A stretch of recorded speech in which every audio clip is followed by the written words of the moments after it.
भारी सभा विप्र कहे बड़ी विपरीत है।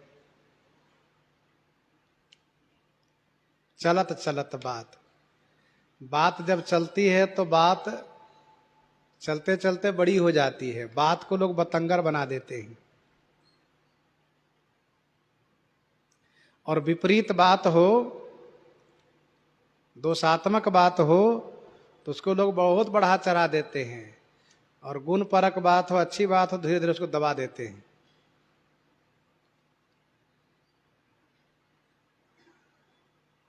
चलत चलत बात नृपति श्रवण परी।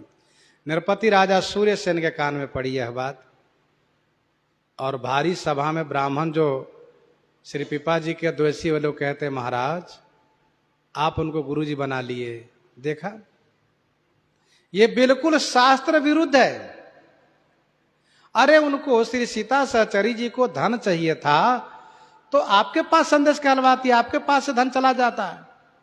अपने आप को बाजार में बनिया के हवाले करना, बेचना और अन्न वहां से प्राप्त करना, ये वेश्यावृत्ति अपनाना, ये तो बड़ी विपरीत है। भूप मन आई यह निपट घटाई होत।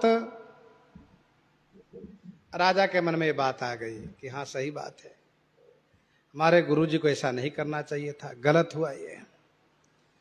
तो हुआ ये कि राजा के हृदय में गुरुजी के प्रति अश्रद्धा हो गई। भूप मन आई यह निपट घटाई होत। निपट माने अतिशय अत्यंत घृणता वाली बात हो गई यह। कारण यह है कि अभी राजा सूर्यसेन के हृदय में सरस भक्ति नहीं आई है। भक्ति सरसाई नहीं जाने घटी प्रीति है। सरस भक्ति नहीं चली, उसकी प्रीति घट गई राजा सूर्यसेन की। तो श्री पीपा जी को लगा कि राजा को शिक्षा देनी चाहिए। चले पीपा बोध दैन द्वार ही ते सुधी दई लई सुनी कही आवो करो सेवा रीति है। चले पीपा बोध दैन। पीपा जी बोध माने ज्ञान देने के लिए चले हैं। द्वार ही ते सुधी दई। द्वार से ही श्री पीपा जी ने यह सुधी दी, सूचना दी, द्वारपाल से कहो गुरुजी आए हैं। राजा सूर्यसेन के मन में श्रद्धा हो गई है। जो पहले सुनते ही दौड़ता था, उसने द्वारपाल से कहा कि कह दो कि भगवान की सेवा पूजा कर रहे हैं, बाद में मिलेंगे। टाल दिया। कही आवो करी सेवा रीति है। श्री पीपा जी ने द्वारपाल से कहा, बड़ो मूढ़ राजा मोजा गांठई बैठो मोची घर। द्वारपाल तुम्हारे राजा बहुत बड़ा मूर्ख है। क्यों महाराज? का मूर्ख इसलिए है कि वह मोची के घर बैठा हुआ जूता बनवा रहा है और कह रहा है कि मैं भगवान की पूजा कर रहा हूं। ऐसा कहां? बताओ जाकर राजा को। बड़ो मूढ़ राजा मोजा गांठे बैठो मोची घर। सुनी दौरी आए रहे ठाढ़े कौन रीति है। श्री पीपा जी ने कहा, कौन रीति है यह पूजा की कि बैठे हो भगवान के सामने और चमार के घर बैठ करके, मोची घर बैठ करके जूता बनवा रहे हो। सचमुच उस समय में राजा का मन मोची घर चला गया था कि जूता मैं इस प्रकार से बनवाऊंगा। पीपा जी मन की बात जानते हैं। मानो पीपा जी ने कहा, पूजा कर रहे हो तो मन भगवान में रखो, इधर उधर मत ले जाओ। तब राजा सूर्यसेन तुरंत दौड़ते हुए आए। सुनी दौरी आयो रहे ठाड़े कौन नीति है। तब श्री पीपा जी ने कहा, सुनो, होती घर माझ बाझ रानी एक रूपवती, मांगी वह ल्यावो बेगी, चलो सोच भारी है। होती घर माझ, सूर्यसेन के घर में एक रानी जो बहुत रूपवती थी पर निसंतान थी, वह बांझ थी। होती घर माझ बांझ रानी एक रूपवती। राजा सूर्यसेन से कहा, सुनो, उस रानी को ला करके मेरे पास हवाले करो, मेरे पास ले आओ। मांगी वह लावो बेगी, जल्दी ले आओ, चलो सोच भारी है। राजा गुरु जी को ना नहीं कर सकता, चला तो लेकिन भारी सोच है। मैं कैसे उस रानी को ला करके महाराज को दूं? रानी आएंगी नहीं, क्या करूं? एक समय वो था पीपा जी का जो दीक्षा लेने के पूर्व सारी संपत्ति रानी सब गुरु जी के चरणों में अर्पित किए थे, लेकिन आज उस रानी को देने में इनको भारी सोच है। भारी सोच है, कैसे मैं दे दूं? डगमग पांव धरई, पीपा सिंह रूप करई। पांव उनको डगमगा रहा है महल की ओर जाने में। इसी बीच पीपा सिंह रूप करई, पीपा जी सिंह के रूप में उस रानी के द्वार पर बैठे दिखाई दिए। राजा सूर्यसेन घबराया, अब क्या करें? रानी के द्वार पर सिंह बैठा है। पीछे लौट नहीं सकते, गुरु जी के आगे रानी को लेकर आओ। आगे जा नहीं सकते क्योंकि आगे जाने में सिंह मुझे मार डालेगा। आगे बढ़ने का साहस नहीं है, पीछे हटने में डर लग रहा है। गुरु जी को मैं क्या जवाब दूंगा? डगमग पांव धरे, पीपा सिंह रूप करई, ठाढ़ो देखी डरई, तयावे आप ख्वारी है। इत आवे उपख्वारी है। इत माने इधर आने में आपको राजा को ख्वारी है। ख्वारी माने बुराई है, फजियत है। क्या सिंह से डर गए? सिंह से डर गए? ऐसे राजा हो?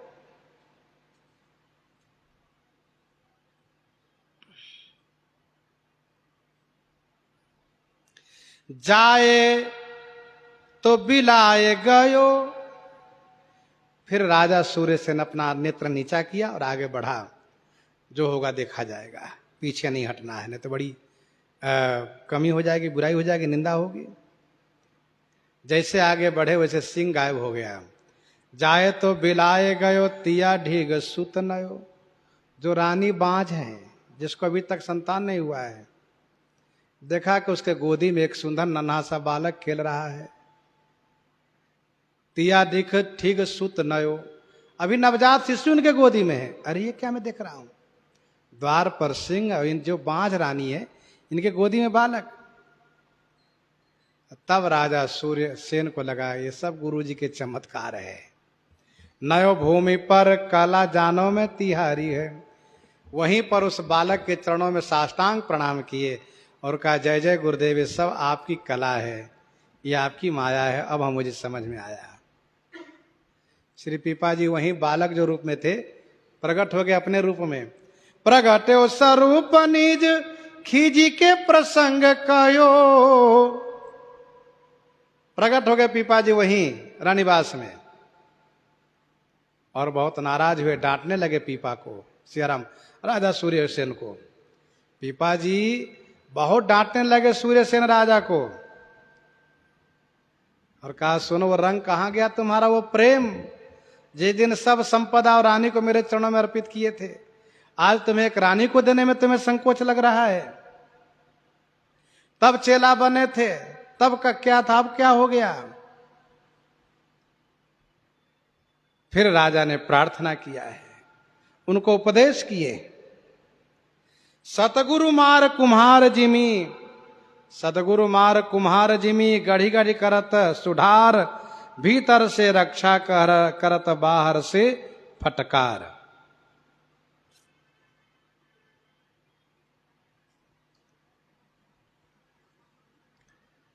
श्री पीपाजी सूर्यसेन मल को, सूर्यसेन राजा को शिक्षा दे करके और फिर उसको उसी भक्ति रास्ते पर सुदृढ़ किए। राजा सूर्यसेन फिर उसी प्रकार से भक्ति युक्त हो जाता है, सरस भक्ति उनमें आ जाती है। इस प्रसंग को भी हम लोग हृदयंगम करते हैं। एकादशी के संदर्भ में चर्चा है। आषाढ़ कृष्ण पक्ष की एकादशी के संदर्भ में भगवान श्री कृष्णचंद्र जी से श्री युधिष्ठिर जी महाराज ने पूछा। तब भगवान श्री कृष्ण ने कहा, राजन, आषाढ़ कृष्ण पक्ष की एकादशी के नाम योगिनी है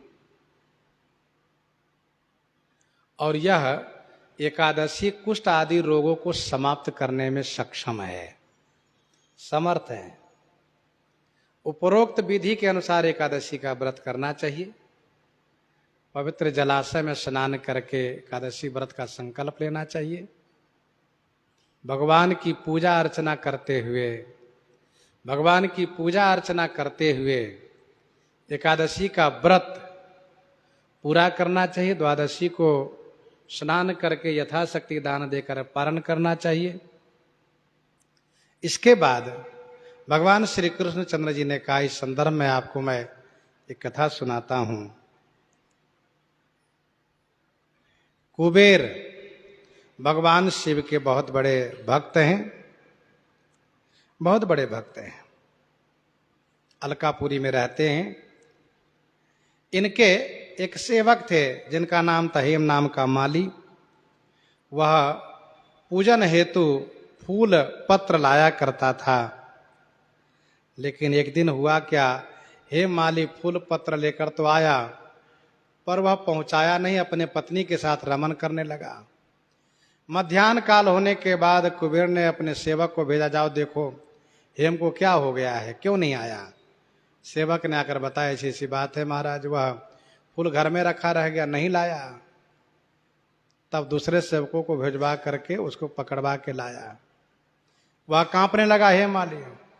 कुबेर ने कहा, तुमने मेरा नहीं मेरे इष्ट देव को अपमान किया है, इसलिए मैं श्राप देता हूं, तुम्हें अपनी पत्नी का बिछोह होगा, भूलोक में तुम्हारा जन्म होगा, वहां जाकर के तुम कुष्ठित हो जाओगे, तब तुम्हें शिव जी के अपमान का फल का परिणाम समझ में आएगा। श्राप का परिणाम उसकी वही दशा हुई। वह इस लोक में आ गया, स्त्री से बिछो तो हुआ ही, साथ साथ यहां जन्म लेने के बाद कुष्ठित हो गया। बड़ा दुखी रहता था, बहुत दुखी रहता था, परेशान रहता था। वैसे भी कुष्ठित लोगों को गांव से बाहर रख कर दिया जाता है, गलित कुष्ठ वाले को। फिर इसके बाद वह दुखी होकर के हिमालय की ओर जा रहा था। श्री मार्कंडे ऋषि जी का दर्शन हुआ, उनको वंदन प्रणाम किया और उनसे अपनी बात बताया, ऐसी ऐसी बात है महाराज। तब श्री मार्कंडे मुनि ने इनसे योगिनी एकादशी का व्रत करवाया और व्रत के परिणाम स्वरूप वह कुष्ठ रोग से मुक्त होते हुए वह अपने स्वस्वरूप को प्राप्त करके और अपने धाम को जाता है। भगवान श्री कृष्णचंद्र जी कहते हैं, यह एकादशी की महिमा है, इसलिए एकादशी का व्रत मनुष्य मात्र को अवश्य करना चाहिए। इन्हीं के साथ सीताराम सीताराम सीताराम सीताराम सीताराम।